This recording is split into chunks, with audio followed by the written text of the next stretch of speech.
Hello and what's up guys, CA Tejas Suchak this side. आप सभी को मेरा बहुत बड़ा नमस्कार। एंड यहाँ पे आईसीएआई ने मेरे सारे फाउंडेशन के स्टूडेंट्स के लिए बहुत बड़ी गुड न्यूज दे दी है कि जनवरी के एग्जाम की हमारी डेट्स अनाउंस हो चुकी है। जनवरी के एग्जाम की डेट्स है हमारी 12, 14, 16 और 18। 4 दिन में हमारी ये एग्जाम होने वाली है, accounts, law, maths and economics.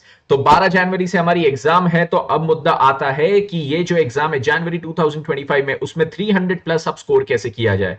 Strategy बनाना बहुत इंपॉर्टेंट है, उसको इंप्लीमेंट करना उससे भी ज्यादा इंपॉर्टेंट है। और ये हमने अब देख लिया है कि आईसीएआई जो यहाँ पे पासिंग परसेंटेज है फाउंडेशन का कम कर चुका है। तो जस्ट रैंडम कैजुअल स्टडीज करके हमारा यहाँ पे एग्जाम निकल जाएगा, उस चीज की अब कोई गारंटी नहीं है। We have to move ahead in a planned and in a phased manner. तो चलिए यहाँ पे हम डिस्कस करते हैं कि 300 प्लस हम जनवरी में कैसे ला सकते हैं, उसके लिए अपनी पढ़ाई कैसे प्लान करें, हमारे पास क्या पढ़ने के लिए कितना समय है, हम इसमें कितना रिविजन्स कर सकते हैं, एवरीथिंग। तो आपके लिए यहाँ पे मैं पूरा फॉर्मेट बना के लेके आया हूं, जिसमें अगर आप यहाँ पे ध्यान से देखते हैं तो हमारे पास जो टोटल इन हैंड डेज है, आज अगर मैं समझ लूं हमारे पास लगभग 1 सितंबर के 10 दिन बचते हैं। ठीक है, सितंबर में आप 10 दिन, 8 दिन कुछ भी ले लो। अक्टूबर हमारे पास पूरा बचता है। अक्टूबर में मैं फिर भी यहाँ पे 30 डेज ही ले रहा हूं, राइट? क्यों? क्योंकि सितंबर के 1-2 दिन में वेस्ट मान लेता हूं, चलो पहले ही हो गए। तो अक्टूबर में 31 आता है, फिर भी 30 ले रहा हूं। नवंबर में भी 30 ले रहा हूं। यहाँ पे दिसंबर में भी देखो मैंने 30 ही दिन लिए हैं। मैं वो एक एक दिन में इसलिए नहीं खेल रहा हूं क्योंकि बीच में कहीं ना कहीं 1-2 दिन हमारे वेस्ट होते ही है। और फिर जनवरी की बात करूं तो हमारे पास 10 दिन है। सर 11 जनवरी भी तो है और 12 की सुबह, वो तो आप खैर एग्जाम के लिए अकाउंट्स को ही डेडिकेट करोगे और उसमें कोई बाकी के प्रिपरेशन का सवाल नहीं उठता, तो वो डेज में वैसे भी काउंट नहीं कर रहा हूं। तो मैंने अप्रोक्सीमेट बेसिस पे यहां पे देखा, हमारे पास इस महीने के 10 days, October 30, November 30, December 30 and जनवरी के 10 डेज हाथ में आते हैं। टोटल डेज अगर आप देख लो तो 30 गिव्स मी 90, 100, 110 डेज हाथ में। इसकी हम कैसे पूरी प्रिपरेशन यहां पे कर सकते हैं। अब सबसे पहले मैं इसको डिवाइड करता हूं हमारे दो रिविजन में, one is the first and one is the final revision. First revision में आपका बोलता हूं कि आपका फर्स्ट रिवीजन अभी जो चल रहा है, मतलब अभी जो आज से आप जब भी ये वीडियो देख रहे हो तब से चल रहा है, ये आपका 30 नवंबर के आसपास खत्म हो जाना चाहिए। 30 नवंबर या मैक्सिमम आपका 5 दिसंबर के आसपास तो खत्म हो ही जाना चाहिए। और मैं 5 दिसंबर भी क्यों बोल रहा हूं, उसके पीछे का भी मैं कारण आपको बताऊंगा। तो हमारा टारगेट होना चाहिए कि ये फर्स्ट 70 डेज में हमारा फर्स्ट रिवीजन यहां पे हो जाए और उसके बाद में हमारे पास फाइनल रिवीजन के लिए 35 डेज इन हैंड बचे। जैसे मैंने भी यहां पे क्या किया है, 40 डेज कंसिडर किया है, बट यहां पे फाइनल रिवीजन के लिए मैंने 35 डेज ही रखा है, क्योंकि 5 डेज इधर उधर होने की संभावना हमारी पढ़ाई में पूरी पूरी रहती है। इसलिए मैंने यहां पे बोला है कि फर्स्ट रिवीजन हमको जो कवर करना है दैट इज 70 डेज, जो हमारा 30 नवंबर के आसपास खत्म होगा। 2-4 दिन ऊपर नीचे चलेगा और फिर जो फाइनल रिवीजन है उसके लिए हमारे पास रहेंगे 35 days. Now in this first revision हमको टारगेट करना है कि हम डेली 10 आवर्स पढ़ रहे हैं। अगर हम 70 डेज में 10 आवर्स पढ़े तो हमारे पास 700 आवर्स है पूरे इन द 70 अपकमिंग डेज। और ये 700 आवर्स में हमने 4 सब्जेक्ट पढ़ना है, namely accounts, law, maths and economics. तो अगर 700 डिवाइडेड बाय 4 करता हूं तो हर सब्जेक्ट के लिए एवरेज 175 आवर्स मेरे पास बचते हैं। और एवरेज 175 आवर्स में मेरे को पूरा सब्जेक्ट खत्म करना है। बट अब आपको ये चीज पता है कि हर सब्जेक्ट सेम वेटेज का नहीं होता, मतलब सेम उसमें बल्क और सिलेबस नहीं होता है। किसी का सिलेबस ज्यादा होता है, किसी का एक्सक्यूज मी, किसी का सिलेबस कम होता है, किसी का सिलेबस ज्यादा होता है। जैसे मैं आपको बोलूं, आपके अकाउंट्स और इकोनॉमिक्स ये दोनों सब्जेक्ट का सिलेबस सबसे ज्यादा है। लॉ और मैथ्स इनका कंपैरेटिवली सिलेबस कम है। तो अगर मैं अपनी पर्सनल प्रेफरेंस से यहां पे देखूं तो मैं क्या करूंगा, जो 175 आवर्स ऑन एन एवरेज मेरे चारों सब्जेक्ट्स के हैं, उसमें से लॉ और मैथ्स में 25 आवर्स माइनस करूंगा और वो 25 आवर्स भी मैं यहां पे ऐड कर दूंगा अकाउंट्स और इकोनॉमिक्स में। तो अब मेरे पास जो बचता है 200 hours for accounts, 200 for economics and law and maths के लिए 150 आवर्स ईच। आपको डॉट ऐसे इतने आवर्स हर एक सब्जेक्ट को डेडिकेट करना है वो जरूरी नहीं है।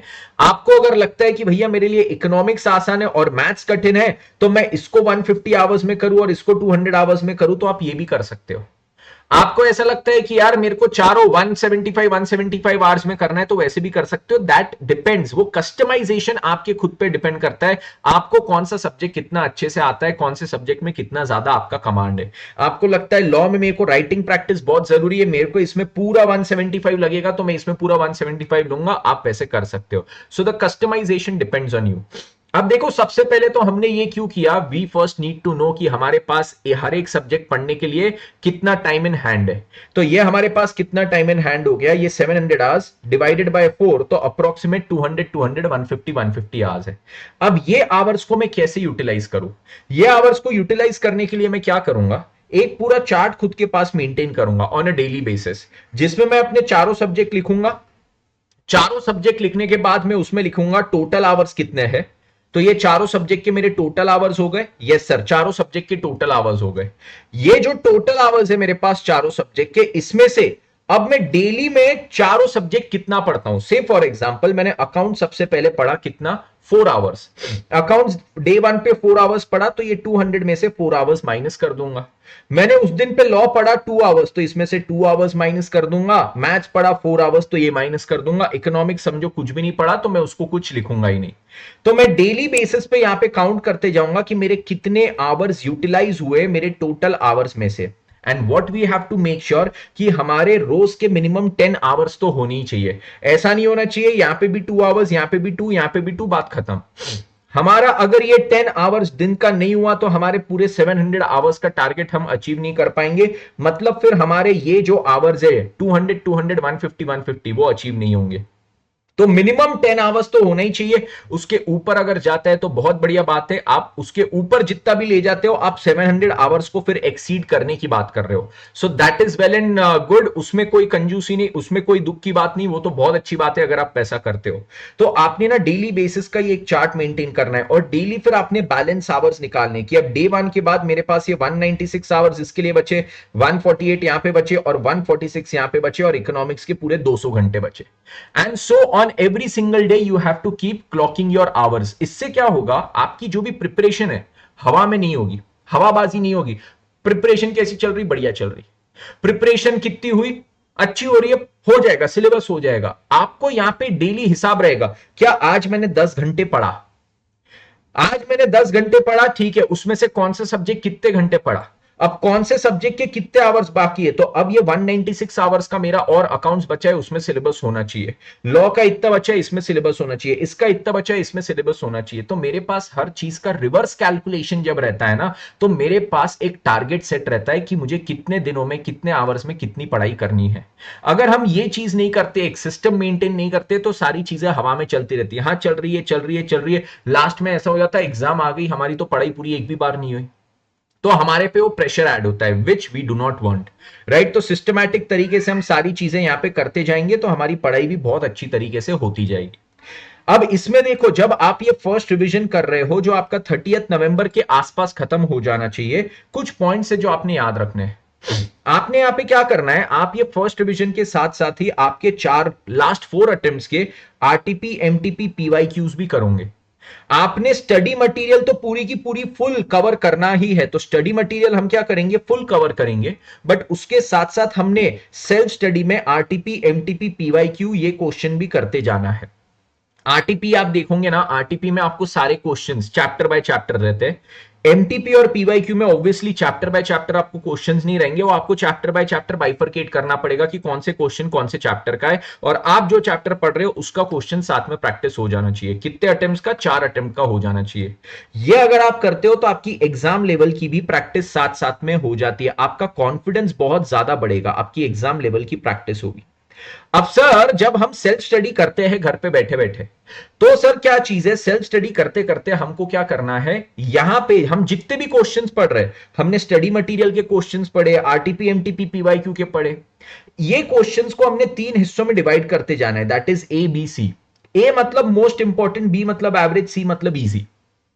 सर मोस्ट इंपॉर्टेंट कौन सा, एवरेज कौन सा? ऐसा कोई क्वेश्चन जो पढ़ के मेरे को बिल्कुल भी नहीं समझा, ऐसा मैं पढ़ के बस पढ़ती रह गया, लिखा क्या है, लिखा जो भी है बहुत अच्छा है, समझ में कुछ नहीं आया, वो मोस्ट इंपॉर्टेंट ए मार्क हो जाएगा।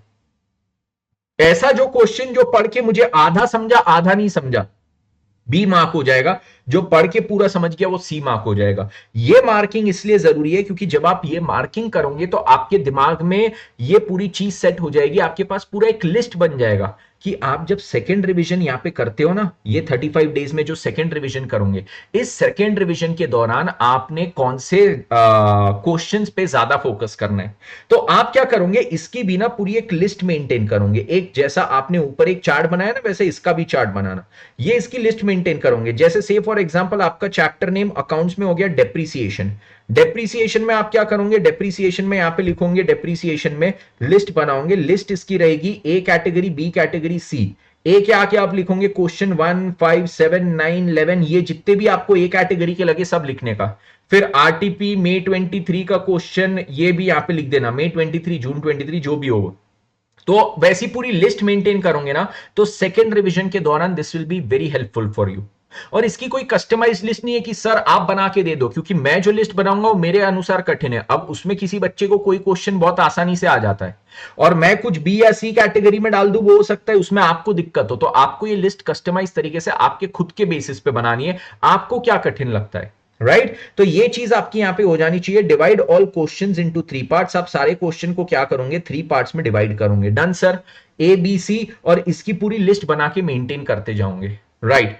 अब सर इसके बाद हम क्या करेंगे, आपने ये जो ए कैटेगरी के जितने भी आपके क्वेश्चंस थे, आप जब इसको पढ़ रहे हो ना आपको ये क्वेश्चन समझे नहीं थे, इसीलिए ए कैटेगरी में डाले, तो इसकी पूरी रिटर्न प्रैक्टिस होनी चाहिए आपकी।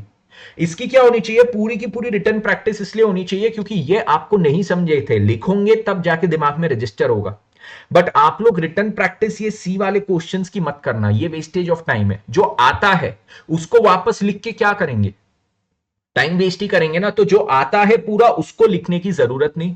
सर बी कैटेगरी का क्या करना, अब देखो कोई क्वेश्चन ऐसा होता है जो मुझे 50% आता है, 50% नहीं आता है, 60% आता है, 40% नहीं आता है। सर 10 में से 8 पॉइंट आते, 2 पॉइंट नहीं आते। तो जितना नहीं आता है उतना पोर्शन लिख के प्रैक्टिस करने का, जितना आता है वो लिखने की जरूरत नहीं, बट जो नहीं आता है वो जरूर लिखने का। और ए तो पूरा का पूरा लिख के प्रैक्टिस करोगे। That is how you will do your smart work. Hard work तो करना ही है बट उसको स्मार्ट में ऐसे कन्वर्ट करते। नहीं तो बच्चे इसमें क्या करते, बोले बस मैं आज एकदम जज्बाती हो चुका हूं, आज से पढ़ना है, अब कॉपी बुक उठाएंगे, उसमें क्या करेंगे, कॉपी और बुक उठा के उसमें स्केल से ये लाइना वाइना खींचेंगे, क्वेश्चन नंबर 1, क्वेश्चन नंबर 1 जो सबसे आसान है, जिसमें कोई मसाला ही नहीं है, एकदम क्लास 1 का बच्चा भी सॉल्व कर पाए, उसको 15 मिनट दे के एकदम हैंड राइटिंग बना बना के सॉल्व करेंगे और टाइम वेस्ट कर देंगे।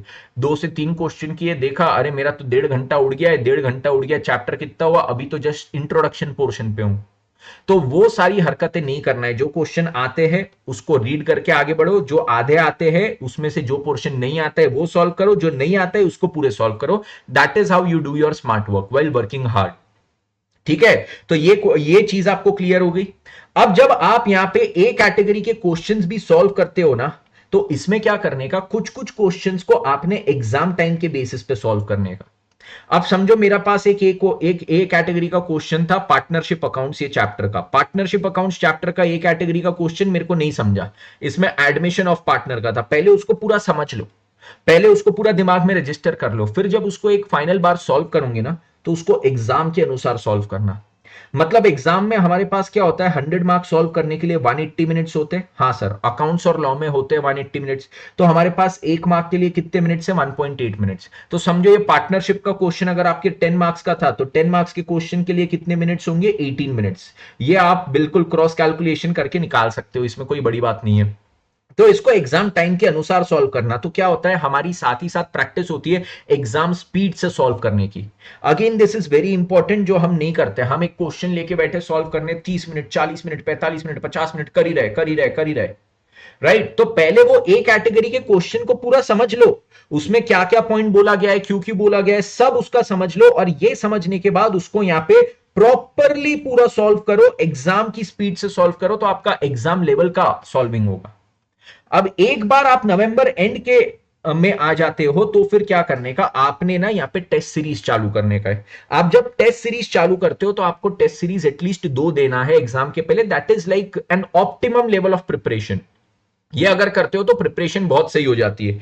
तो टेस्ट सीरीज नंबर 1 जो है उसमें आप क्या करोगे, 3-4 दिन का गैप दोगे। मतलब क्या, टेस्ट सीरीज नंबर 1 सबसे पहले तो दिसंबर फर्स्ट वीक में आपकी चालू होनी चाहिए, क्योंकि जनवरी 12 से पेपर है, तो उसके 1 महीने 40 दिन पहले टेस्ट सीरीज देंगे ना, तो वहां पे हमको समझ जाएगा हम कहां कहां पे लैग कर रहे हैं। वो चीजों पे ज्यादा फोकस करना चालू करेंगे, क्योंकि हमारा देखो सेकेंड प्रिपरेशन, सेकेंड रिविजन भी कब से स्टार्ट हो रहा है, लगभग दिसंबर से स्टार्ट हो रहा है।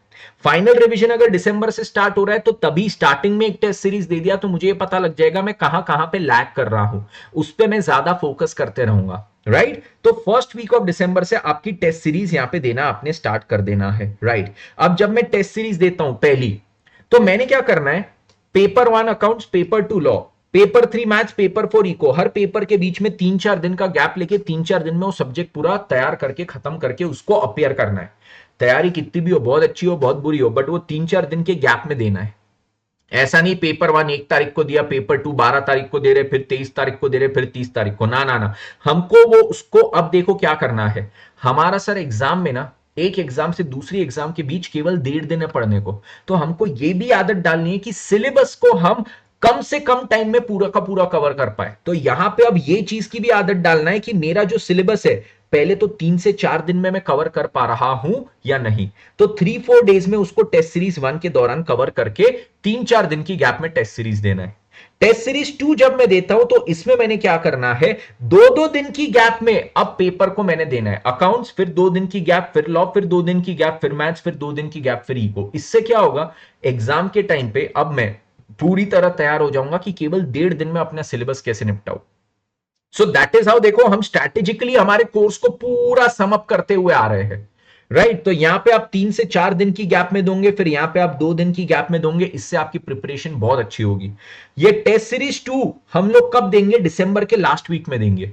क्यों दिसंबर के लास्ट वीक, इसके बाद भी हमारे पास 10 दिन बचे रहेंगे, किस चीज के लिए, हमारी प्रिपरेशन के लिए। तो टेस्ट सीरीज 2 में भी जहां पे हम लैग कर रहे हैं, ये नेक्स्ट 10 डेज हम उसको डेडिकेट करेंगे उन टॉपिक्स को जहां पे अभी भी हम लैग कर रहे हैं। टेस्ट सीरीज 1 हमने दिसंबर फर्स्ट वीक में क्यों दी है, क्योंकि यहां पे हमको अब देखना है कि ये जो सेकंड रिवीजन, फाइनल रिवीजन चल रहा है, उसमें हमको कौन से टॉपिक्स पे, कौन से सब्जेक्ट्स पे कितना ज्यादा फोकस करना है।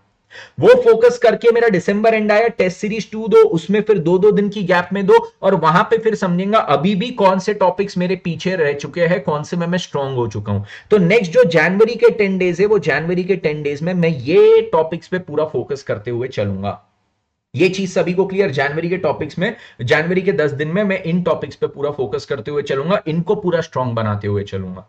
यस, और फिर यहां पे अभी क्या करना, अभी ना आपने एक चीज और ध्यान रखना, ये टेस्ट सीरीज का भी हमारा टॉपिक हो गया। एक और चीज जो यहां पे बताना है कि आपने, अब यहां पे आपको ये सारी चीजों के दौरान कुछ डाउट्स भी आते हैं, तो आप कमेंट सेक्शन में लिखते रहो, मैं देखते रहूंगा, मेरी टीम देखती रहेगी, हम उस पर भी आपको एड्रेस करेंगे वीडियोस के थ्रू। अब यहां पे क्या चीज है, आपने ना दिन में एटलीस्ट 2 से 3 सब्जेक्ट तो अभी डेली बेसिस पे पढ़ने ही है।